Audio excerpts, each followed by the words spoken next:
Un représentant de la présidence ukrainienne est apparu ce lundi en visioconférence lors d'un colloque au Sénat français pour réclamer aux Européens d'aller plus loin dans les sanctions contre la Russie.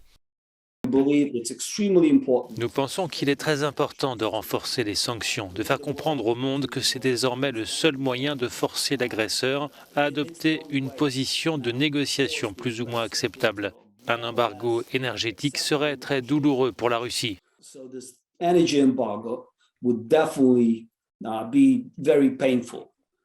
Cette conférence portait sur la question du gel et la confiscation d'avoirs. Plusieurs élus, ambassadeurs et experts ont répondu à l'invitation de la sénatrice française Nathalie Goulet, qui travaille sur un texte de loi permettant aux biens gelés d'être redistribués aux victimes de la guerre en Ukraine.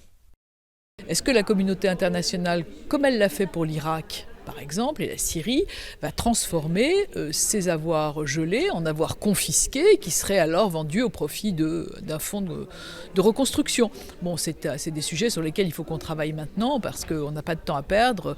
Il va falloir très vite reconstruire l'Ukraine et indemniser les victimes. En effet, les avoirs gelés d'oligarques russes proches du Kremlin pourraient être restitués en cas de levée des sanctions de l'Union européenne. Pour éviter que cela ne se produise, certains de ces individus pourraient être poursuivis pénalement, selon Maître William Bourdon, fondateur de l'ONG de défense des droits de l'homme Sherpa et avocat de l'opposant russe Alexei Navalny.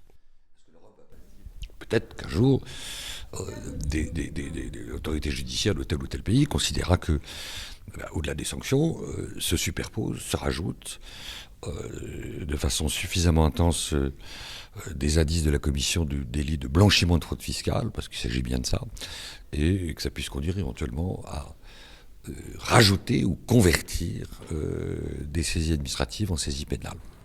Selon le ministre des Finances, la France a déjà gelé près de 850 millions d'euros d'actifs appartenant à des oligarques russes, dont une majeure partie de biens immobiliers, mais aussi des comptes bancaires et des yachts.